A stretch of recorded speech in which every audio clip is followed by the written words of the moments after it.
what we call a theoretical model of the mind. We call it theory of mind. And so I'd like you to take notes, and because this is a very, very important foundational model of how the mind functions and how the work we do integrates into that model, okay? So,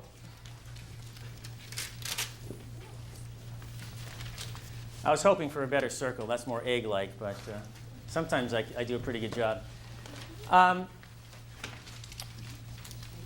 So with theory of mind, let's just think of this semicircle as somebody's mind. Does it look like someone's mind to you? Hello? If we look at this and just imagine this is our mind, there is one of the processes through which we learn is what we call identification, association, and then we often create a response to that, okay?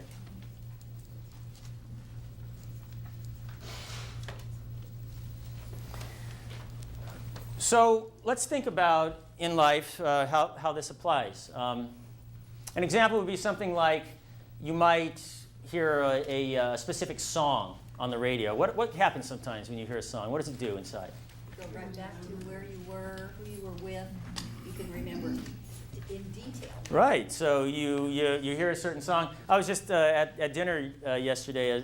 A student happened to come in where I was eating, and we had a chat, and she said, I was so excited, I was driving here, and this certain song came on, and she was talking about how it lifted her spirits and how she got all excited because of the song. And this kind of thing can happen. We identify that song, we associate it, as you were saying, with a certain moment in our life or something of that nature, and then we have a certain response. Sometimes it's an emotional response, something of that nature. Of course, that happens with our other senses as well, correct? It could be something like a smell, as an example. I mean, just to give you a little personal anecdote here, I guess, my mom wore this specific cologne that was called Ginate. Very, very unique scent. I don't think it was too expensive. Anyway, but, to this day, if I smell that, it's like identify this cologne, associate, Mom, and my response is I think of her and I have a warm feeling and it reminds me of when I was a kid. Or the smell of fresh cut grass. Does that bring up a memory for you? For me, that's a really strong one. I remember where I grew up and the first time I smelled that. So this is an obvious process through which we can associate so many of our senses. So when we're born, if we think of this as our mind again, there's part of the mind that is already wired and functioning. And we're going to call that the primitive area.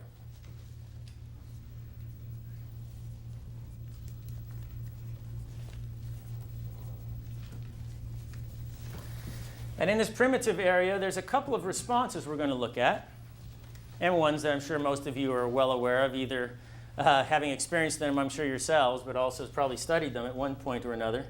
And this is what we call the fight, flight. Now, these are just a couple of the responses that are here, but fight, flight, of course, is one of these primitive kind of survival mechanisms that we're born with. And if we feel like we are being threatened, then we're either going to try to fight it and survive, or obviously flight or run and survive. And in a more primitive environment, if we were to imagine ourselves, let's say, as cavemen or something, if we were out and we came across a saber-toothed tiger and we had the right tool or whatever, or weapon, we might fight it and maybe have dinner, or flight so that we do not become dinner, this kind of thing. So a basic survival mechanism. We're also born with a couple of fears, and then we begin to associate, as we talked about before, and learn about the world around us through our experience. And so we're going to have some positive experiences, neutral experiences, negative experiences, that for each of us is going to make up how we interact with the world around us. So just simple example.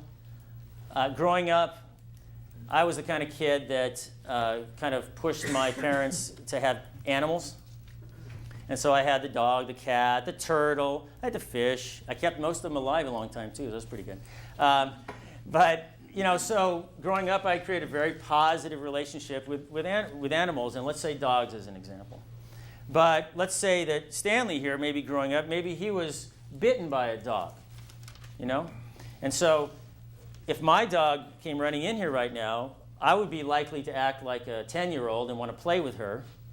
But of course, Stanley would activate that fight-flight response because for him, he's associated a threat to this. Now, I know this is very simple, but we're building from here and coming up, okay? So the point is different people in the same world, given the same stimulus, can react very differently based on what we've learned, right? Okay. So these things are what we call our knowns. What becomes known to us. And these knowns, again, when we identify a situation, associate to it, and respond, they really become very subconscious in nature. I mean, if we go back to Stanley again and this example of him being afraid of a dog, does he see a dog approach and say to himself consciously, I recognize there's a dog approaching, I'd like to activate my fight-flight? That's not what happens, right? I know I'm being silly, but the reality is after a while it becomes very much this kind of automatic response. So, same thing with the positive response. That's just how we react in these situations. So if we look at this primitive area and these knowns and these memories, these associations, all of these kind of autonomic or automatic responses that go on in the body and in the mind, we look at this as all unconscious or subconscious in nature. And so we estimate that's about 88% of the mind. Now, when we reach about 8 or 9 years of age, approximately, we begin to create, we're going to call this the critical mind. And it's part of the consciousness and part in the unconscious mind. And this critical mind, we think of this as a kind of filter of sorts. Critical thinking. When we're younger in age and we don't have the organic brain development, we don't have the life experience, then we don't have the ability to really analyze and think about and decide what is correct or not correct because we literally haven't, we haven't matured enough to do that.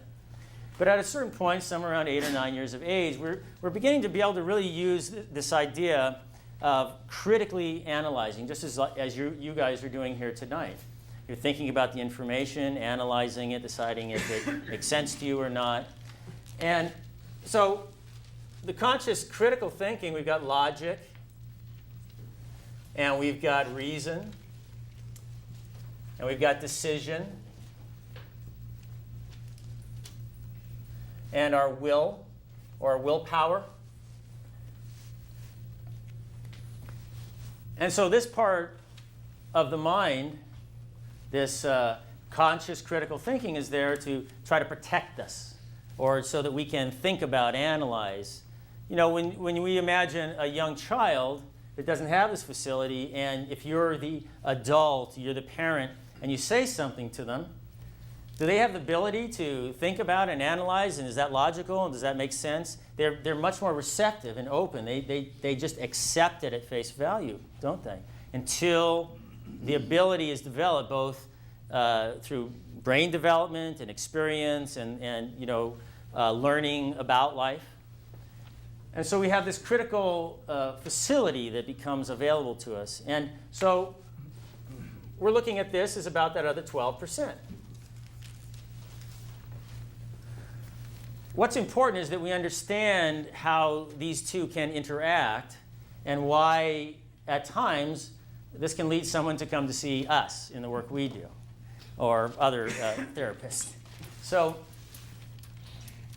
12% includes critical mind? 12% is the conscious, which includes part of the critical mind, and 88% is the unconscious with the other basically half of this critical mind. We're going to get into a little more of that in our next class in terms of the detail. So let's look at some examples of how this interaction can occur. And I'll just pick out names and pick on people, so hopefully you're okay with that. Nathan. So let's say Nathan, and who can I pick on? Roberto? Okay. So let's say they're in class together, and one day they're coming into class, and they decide, let's get together for dinner before class. And Nathan's been on this health kick. And so he's been eating well, getting rid of the refined carbohydrates and the excess fat and all of this, and he's feeling good, working out. And so they get together, and what does he order? Maybe grilled chicken salad with the dressing on the side, hold the bread, something like that, right? And feeling good about what he ordered. And so what does Roberto order? Cheeseburger, fries, double-sized Coke, or 64-ounce Coke or something. And here comes the food, but Nathan's good with that, and Roberto's good with that, and they're going ahead and they're eating. And they finish their meal, and I'm sure he looked at some of that stuff on his plate and went, "Oh, it looks pretty good, but I'm feeling good." And so he's, logic, reasoning. I know what I'm doing. This is good for me. I'm going to eat well and continue to be healthy. But then the unimaginable thing happens, and here comes the server. And what is the server bringing? Uh-oh. It's a dessert tray. And so let's say that growing up, Nathan, at every birthday, let's say, his mom gave him, how about chocolate cake? Okay? Chocolate cake. And when that dessert tray comes over, guess what is sitting right next to him when it sits right next to his face? There's this double thick, triple layer chocolate cake from hell, and it's right next to him, and now he starts to smell it, identify, associate, respond, It's starting to crack a little bit. And then, of course, what he's getting is the big smile inside, and now the salivation starts, and he's trying to hold out. No, I don't eat that stuff. I'm getting healthy, all that. And next thing you know, what happens? He's eating. Next thing you know, he's got his napkin wiping chocolate off his face because he just ate a whole big piece of that, right? So what happens there? What happens? Subconscious went out. In essence, I guess, yeah, that's right. The subconscious wins out because this strong, powerful part of his mind that has this strong relationship that was established a long time ago and has such a pleasure association to it is saying, eat chocolate, I don't believe chocolate's good for me. Eat chocolate, And it is this conflict between the two that occurs. And, sometimes he can do it, but what put him over the edge, just that proverbial straw that broke the camel's back, was this chocolate cake that he associated to him. And now the next time they go to dinner, he's eating the hamburgers and everything because, it's right? So if we think about that idea, what are some other things that can occur like that we see in our lives or in people we know, their lives, where this kind of conflict occurs? Yes?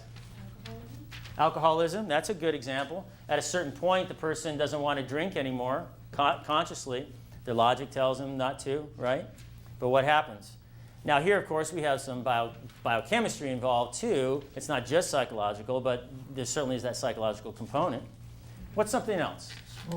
Smoking's a big one. Of course, that's one we deal with often because there is such a strong psychological relationship to the addiction of smoking.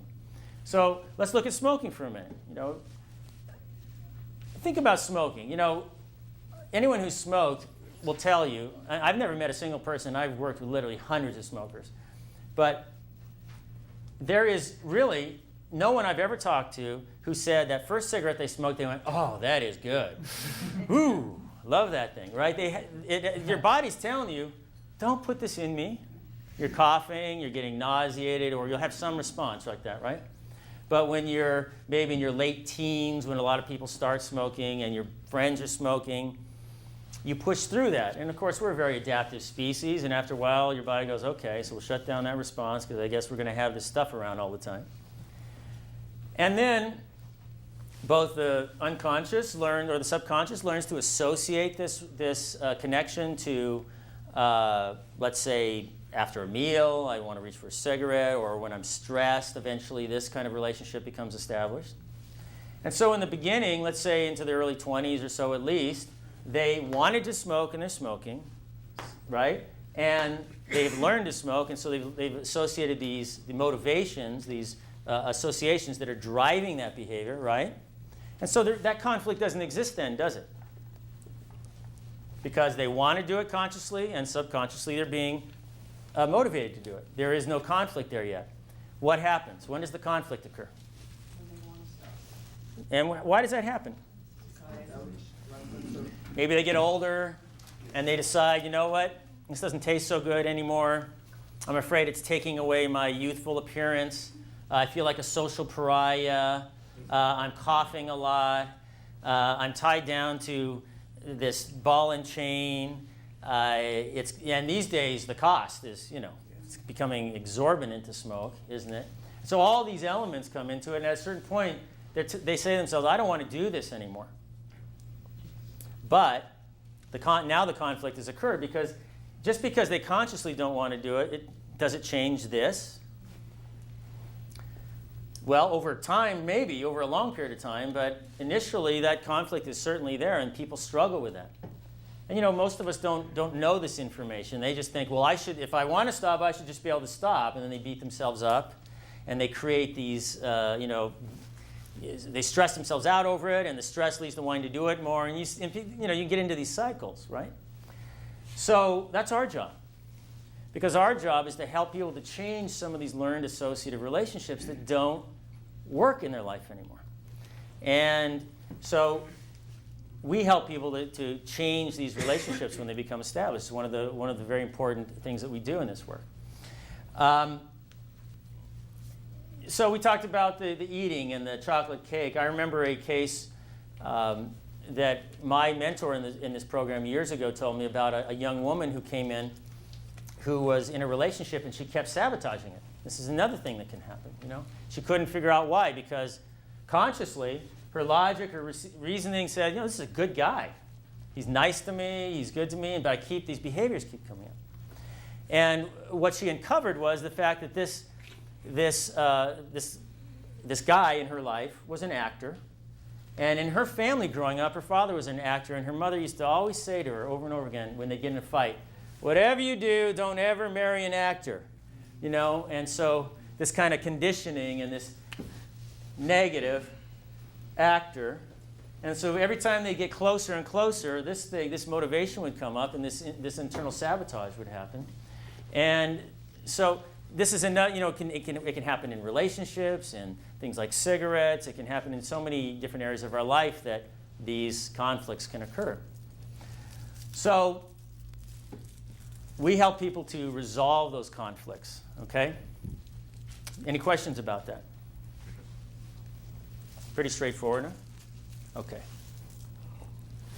So, in our daily lives, we have a lot of information that we process. And we're going to call this processing of information message units.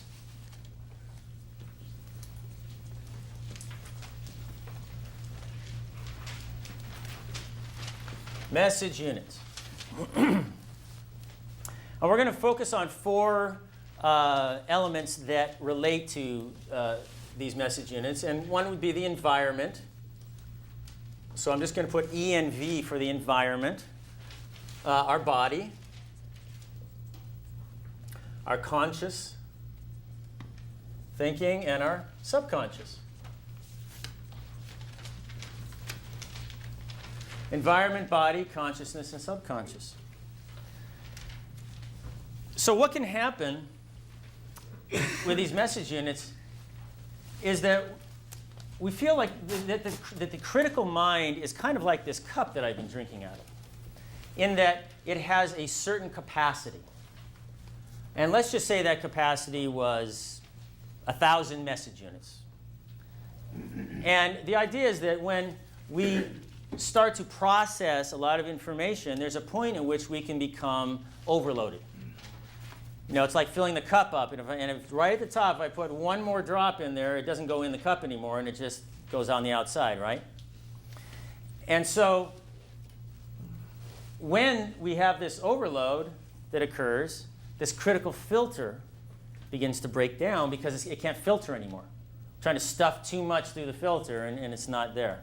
Now, you know, I'm sure probably everyone in here at one point or another, and probably it's a fairly common thing, is you'll say, I'm feeling overloaded, or you know, certainly you've experienced that sensation, right? It might have been a difficult day at the office, and you go home and something's not working, or just the stress of day-to-day kind of building up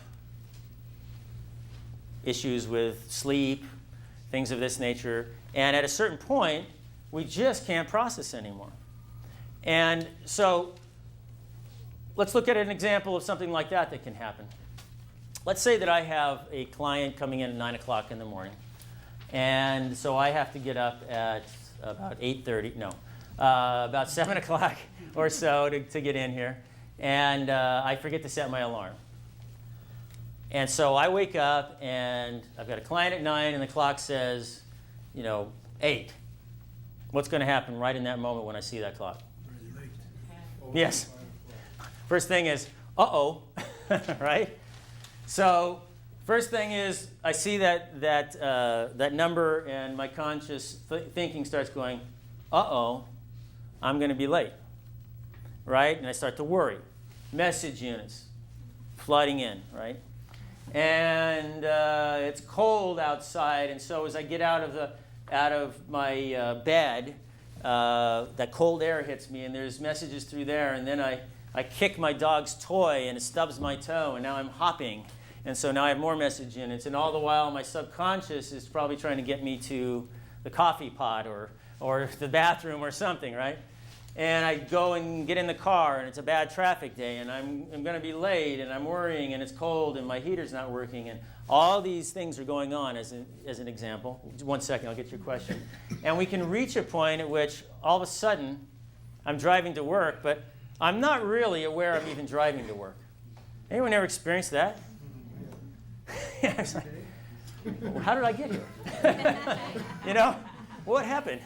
Yes, you had a question. I was going to ask, at that moment of the when you made a decision that it's going to be a bad day, can you also say, you know what, it's going to be a tight schedule, but I can do it? Sure. Operate from that point? Sure. Is And that a possibility? oh yeah, sure. You could have a positive or negative, optimistic outlook or a pessimistic one, certainly.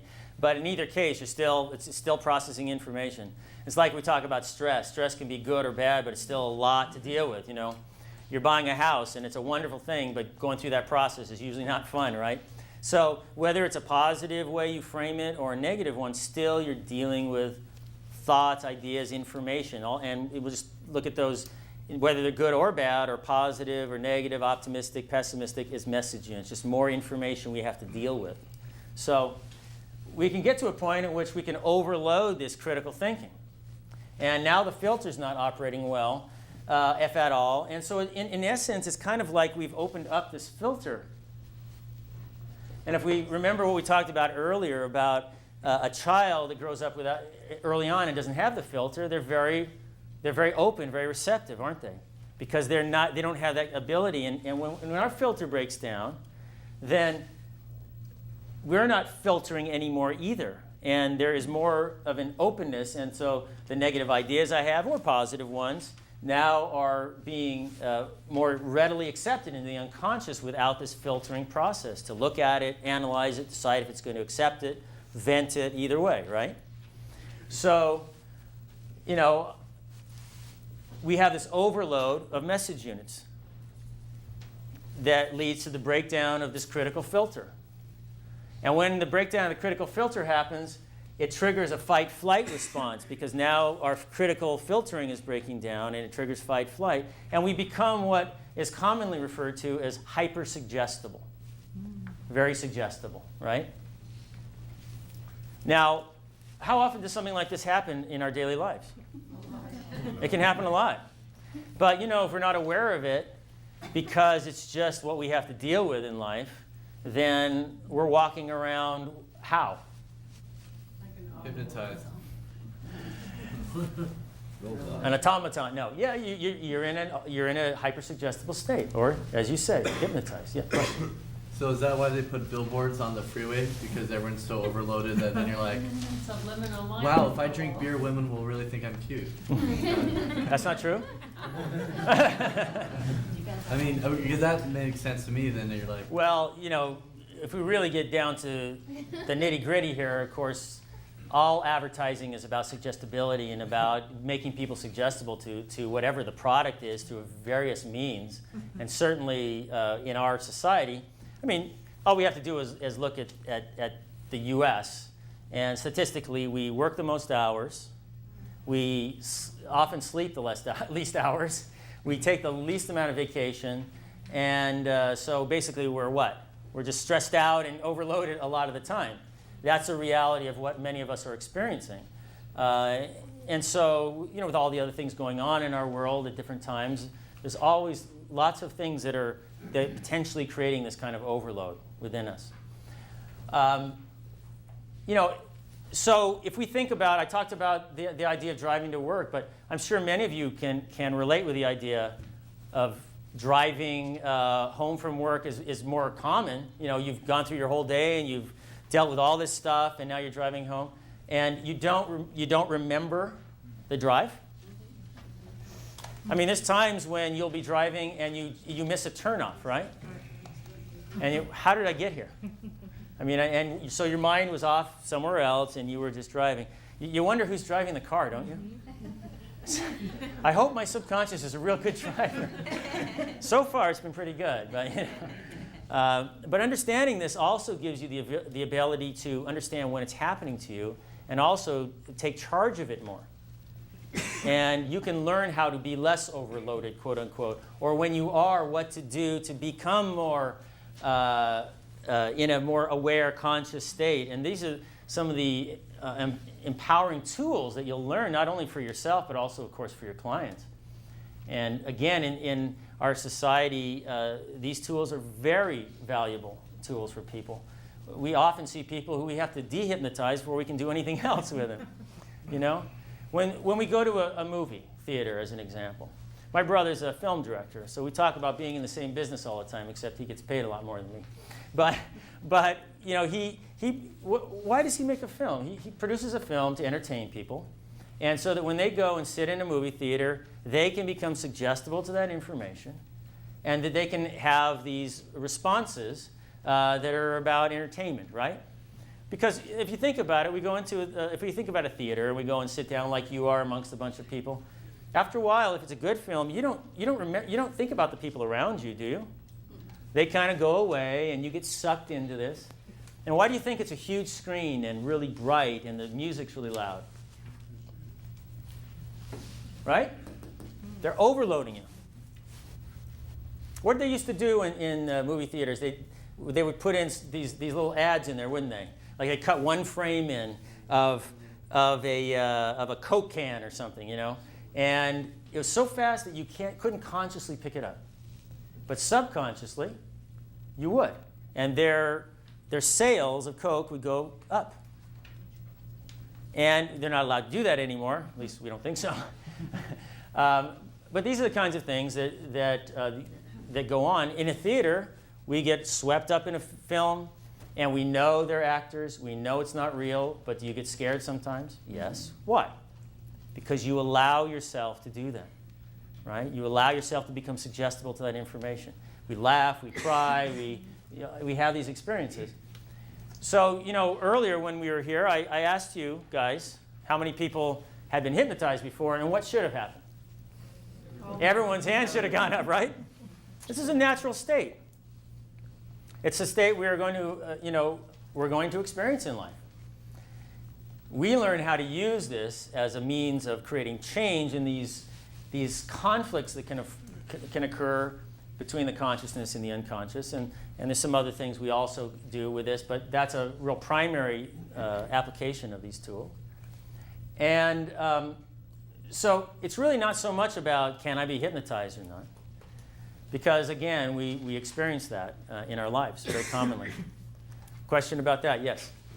Could you define the role of the critical mind again? Think of the critical mind like a filter. Okay, so whatever's coming in, whatever you're like right now, you're listening to me, you're looking at the diagrams I'm drawing, and you're analyzing it. Does this make sense? Is it logical? Can't read logic anymore, but is it logical? Is this reasonable? You're deciding whether you're going to accept this information or not. And if you don't, not going to accept it, right? When we don't have that capability anymore, and then that information's coming in and you are overloaded, then you're less able to analyze and filter, and in a sense, we call it kind of a protective mechanism that we learn in life. And so when we become overloaded or go into, as we've talked about, hypersuggestibility or hypnosis, we open up this pathway into the unconscious where this critical thinking doesn't distort or diminish the idea, or accept it or not. It is allowed to pass. Okay? So, when we think about this definition, one second, when we think about this definition of how hypnosis is being created here in this situation, and how we are going to learn to create it in our hypnosis work we do as well, I want you to write this down, that hypnosis is created by an overload of message units. There's 5 elements to this. So it's overload of message units,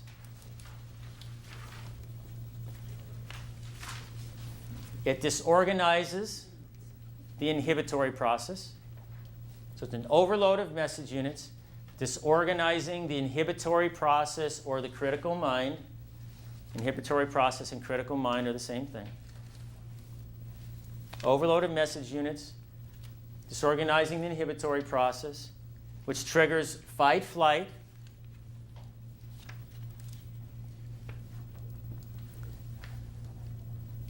leading to hypersuggestibility and access to the subconscious mind. This is a definition of how hypnosis is being created. And as we go through these classes together, we're going to talk about how that occurs in our work as well, and how we can use it as a very effective tool to create this suggestible state.